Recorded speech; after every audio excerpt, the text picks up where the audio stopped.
മീനു, നമ്മൾ യുവജന സംഘടനകളടക്കം മാധ്യമങ്ങളടക്കം ഞാൻ സ്വയം വിമർശനപരമായി തന്നെയാണ് അതിനെ കാണുന്നത്. അറിയേണ്ടതാണ് എന്ന് പറയുന്ന ഒരു ഉത്തരവാദിത്വമുണ്ടല്ലോ. ഇതിപ്പോ ചില പ്രാദേശിക ചാനലിലൂടെ തന്നെ ഈ കുട്ടികൾ തന്നെ മുൻപ് പരാതികൾ പറഞ്ഞിട്ടുണ്ട്, ചില വാർത്തകൾ വന്നിട്ടുണ്ട്, സമൂഹ മാധ്യമങ്ങളിൽ അത് വന്നിട്ടുണ്ട്. ഒരുപക്ഷെ ഈ മെയിൻ സ്ട്രീം മീഡിയയിലേക്ക് എത്തിച്ചേരാനുള്ള വഴി അറിയാത്തത് കൊണ്ടായിരിക്കും എങ്ങനെയോ ഇതിപ്പോൾ പുറത്തു വന്നിരിക്കുമ്പോൾ മാത്രമാണ് നമ്മളിത് അറിയുന്നത്. ഇപ്പം ഞാൻ നേരത്തെ പറഞ്ഞല്ലോ, എനിക്ക് മെസ്സേജ് അയച്ചുകൊണ്ടിരുന്ന ആൾ 2009 ഇത് അനുഭവിച്ച ആളാണ്. അന്നും അദ്ദേഹത്തിന് ഒരു ഓഫർ ലെറ്റർ പോലും കിട്ടിയിട്ടില്ല. ഈ ജോലിക്ക് ചേരുന്ന സമയത്ത് ഒരു ഓഫർ ലെറ്റർ പോലും കിട്ടിയിട്ടില്ല.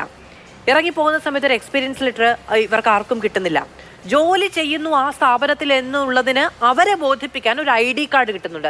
അതെന്താണെന്ന് വെച്ചിട്ടുണ്ടെങ്കിൽ ഈ ബാഗും തൂക്കി പോകുന്ന സമയത്ത് ID കാർഡൊക്കെ ഇട്ടുകൊണ്ട് ആണ് പോവേണ്ടത് അല്ലേ?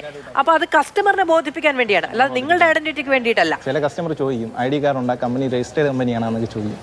അത് ബോധിപ്പിക്കാൻ വേണ്ടിയിട്ട്. പിന്നെ മാത്രമല്ല വളരെ എക്സിക്യൂട്ടീവ് ലുക്കിലൊക്കെയാണ് പോകുന്നത്. എക്സിക്യൂട്ടീവ് ലുക്കിൽ പോകണം. പിന്നെ അതുപോലെ തന്നെ ഇവർ മെയിൻ ആയിട്ട് പറയുന്നതെന്ന് വെച്ചാൽ ഈ നമ്മളെ ഈ ഗവൺമെന്റ് കമ്പനിയായിട്ട് സാമ്യമുള്ള ഒരു പേരിടും, കെൽട്രോണുമായി ബന്ധമുള്ള ഒരു പേരിടും. കാരണം ഈ യുവജനങ്ങളൊക്കെ ആകർഷിക്കും. ഞങ്ങൾ ഇന്ന് ഈ വാർത്ത വന്നപ്പോഴേ കെൽട്രോ എന്ന് പറഞ്ഞപ്പോൾ കെൽട്രോൺ എന്നാവരുത് എന്നുള്ളത്, അങ്ങനെ ആയി പോവരുത് എന്ന് നമ്മുടെ മനസ്സിൽ അങ്ങനെയാണല്ലോ വരുന്നത്.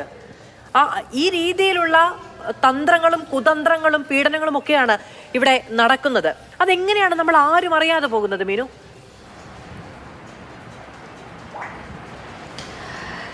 ഹിന്ദുസ്ഥാൻ പവർ ലിങ്ക്സ് എന്ന് പറയുന്നൊരു കമ്പനി, ഈ കമ്പനിയുമായി ബന്ധപ്പെട്ടുകൊണ്ട് ഇന്ന് വന്നിട്ടുള്ള വാർത്ത, ഇപ്പം നമ്മൾ ആദ്യം സൂചിപ്പിച്ച പോലെ തന്നെ ഈ കമ്പനിയുമായി ബന്ധപ്പെട്ട് ഈ വാർത്ത വന്നതിന് ശേഷം DYFIയുടെ നേതൃത്വത്തിൽ വലിയ പ്രതിഷേധം നമ്മൾ സംഘടിപ്പിക്കുകയുണ്ടായി. ആ പ്രതിഷേധത്തിന് ശേഷം മാധുവിനെ പലരും വിളിക്കുന്ന പോലെ തന്നെ DYFI എന്ന രീതിയിൽ നമുക്കും പലയിടത്തു നിന്നും കോളുകൾ വരുന്നുണ്ട്. അപ്പോൾ അതിന് നമ്മൾ അറിയുന്നത് നമ്മുടെ മനസാക്ഷിയെ പോലും ഞെട്ടിക്കുന്ന രീതിയിൽ നമുക്ക് ചിന്തിക്കാൻ പോലും കഴിയാത്ത പല ക്രൂരമായ കാര്യങ്ങളും ഇത്തരത്തിൽ അവിടെ നിന്ന് ഉണ്ടായിട്ടുണ്ട്. ബാത്റൂം കഴുകിയ വെള്ളം ഉൾപ്പെടെ ഇവരെ കുടിപ്പിക്കുന്ന സാഹചര്യം ഉൾപ്പെടെ ഉണ്ടായിട്ടുണ്ടെന്ന് അനുഭവസ്ഥർ ഉൾപ്പെടെ വിളിച്ചു പറയുന്ന സാഹചര്യം ഉണ്ടായിട്ടുണ്ട്. ഇവിടെ നമ്മൾ മനസ്സിലാക്കേണ്ടത്, ഇവിടെ ഒരു നല്ലൊരു കരിയറിന് വേണ്ടി ഇവർ തന്നെ പറയുന്നുണ്ട്, ഒരു പ്രൊമോഷൻ ആഗ്രഹിച്ചുകൊണ്ടാണ് ഇവരിതെല്ലാം സഹിച്ചുകൊണ്ട് നിൽക്കുന്നത്. കാരണം ഒരു 6 മാസം കഴിയുമ്പോൾ ഇവർക്ക് ശമ്പളം വർദ്ധിപ്പിച്ച് കൊടുക്കും. അതിനുശേഷം ഇവർക്കൊരു തൊഴിൽ, ഒരു പ്രൊമോഷൻ ഉൾപ്പെടെ ലഭിച്ചുകൊണ്ട് കുറച്ചുകൂടി സാലറി ഇവർ കിട്ടും. അങ്ങനെ വ്യാമോഹങ്ങളെല്ലാം കൊടുത്തുകൊണ്ടാണ് ഈ പറയുന്ന സാധാരണക്കാരായ യുവതിയുവാക്കളെ ഇത്രമേൽ ക്രൂരമായ രീതിയിൽ, മനുഷ്യത്വരഹിതമായ രീതിയിലുള്ള ചൂഷണങ്ങൾക്ക് വിധേയമായിക്കൊണ്ടിരിക്കുന്നത്.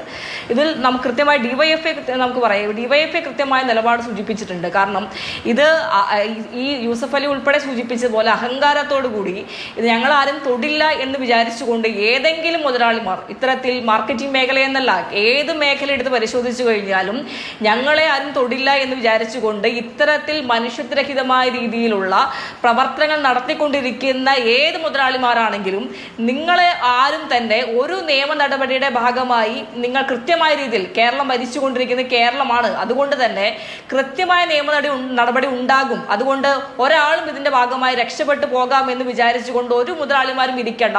ഇത് തന്നെയാണ് കൃത്യമായി DYFIയുടെ നിലപാട്. കൃത്യമായ അന്വേഷണം നടത്തിക്കൊണ്ട് ഇതുമായി ബന്ധപ്പെട്ടിട്ടുള്ള മുഴുവൻ ആളുകളെയും, ഇതുമായി ബന്ധപ്പെട്ടുള്ള ഏതൊക്കെ ഭാഗങ്ങളിൽ ഏതൊക്കെ മേഖലയിലും ആളുകൾ ഇതിൽ ഉൾപ്പെട്ടിട്ടുണ്ടോ അവരെല്ലാവരും നിയമത്തിന് മുന്നിൽ കൊണ്ടുവരണം. ഇതിൽ ആരൊക്കെ ഇതുമായി ബന്ധപ്പെട്ട് ഉൾപ്പെട്ടിട്ടുണ്ട്?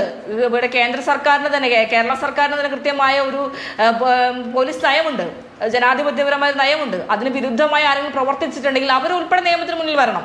അത് തന്നെയാണ് DYFIയുടെ നിലപാടെന്ന് പറയുന്നത്. നമുക്ക്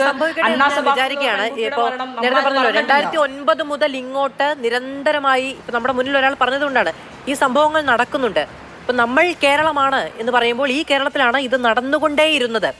ഇപ്പോഴിത് വാർത്തയായി വന്ന് നാട് മുഴുവൻ അറിഞ്ഞതുകൊണ്ട് മാത്രമാണ് നമുക്ക് എന്തെങ്കിലും ചെയ്യാൻ കഴിയുമെന്ന് നമ്മൾ വിചാരിക്കുന്നത്.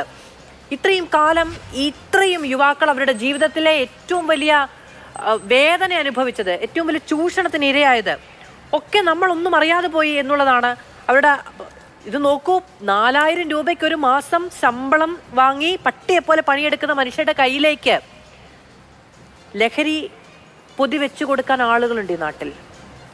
ഈ ഉറങ്ങാതിരുന്ന് പണിയെടുത്ത് 10-30 കിലോമീറ്റർ നടന്ന് ഓരോ വാതിലും പോയി മുട്ടി വിളിച്ച് ആ വാതിൽ തുറക്കുന്നവൻ്റെ അപ്പോഴത്തെ മൂഡ് എന്താണോ, അവൻ വിളിക്കുന്ന ചീത്ത എന്താണോ, അത് കേൾക്കാൻ ബാധ്യസ്ഥരായി നിൽക്കുന്ന കുട്ടികളുടെ കയ്യിലേക്ക് ഇതൊന്നും വേണ്ട, നീ കവർ കൊണ്ട് അവിടെ കൊടുത്താൽ മതി, നിനക്ക് ഇത്ര രൂപ തരാൻ തയ്യാറാണ് എന്ന് പറഞ്ഞ് വലയിട്ട് വിരിച്ച് കൊണ്ടുപോകാൻ മാഫിയകളുണ്ട് ഇവിടെ.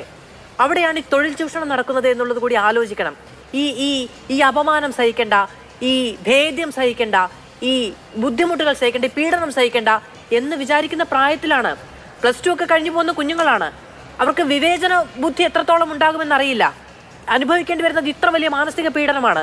അവിടേക്ക് ഇറങ്ങിപ്പോകാനും അവിടെ നിന്ന് ഇരകളെ കണ്ടെത്താനും മറ്റെത്ര തൽപര ശക്തികൾ നമ്മുടെ നാട്ടിലുണ്ട് എന്നതുകൂടി ആലോചിക്കണം, എന്നതുകൂടി നമ്മൾ ഓർത്ത് വെക്കണം. അല്ലെങ്കിൽ നമ്മൾ അതിൽ കൂടി ജാഗ്രത വെക്കണം. 10,000 രൂപയ്ക്ക്, 5,000 രൂപയ്ക്ക്, 4,000 രൂപയ്ക്ക് പണിയെടുക്കുന്ന കുട്ടികൾക്ക് ഇഷ്ടമുള്ളൊരു ഭക്ഷണം വാങ്ങി കഴിക്കാൻ തികയില്ലാതെ, ഒന്ന് ഫോൺ റീചാർജ് ചെയ്യാൻ തികയില്ലാതെ, ആ നിലയ്ക്ക് ആണ് നമ്മുടെ നാട്ടിലെ യുവത്വം അത് അനുഭവിക്കുന്നത് എങ്കിൽ അതിൽ കർശനമായൊരു ഇടപെടൽ ഉണ്ടാകണം. മിനിമം കൂലി എന്നൊക്കെ പറയുന്ന ഒന്ന് നിലനിൽക്കുന്ന നാട്ടിലാണ് ഈ പീഡനം നടക്കുന്നത് എന്നുള്ളതാണ്.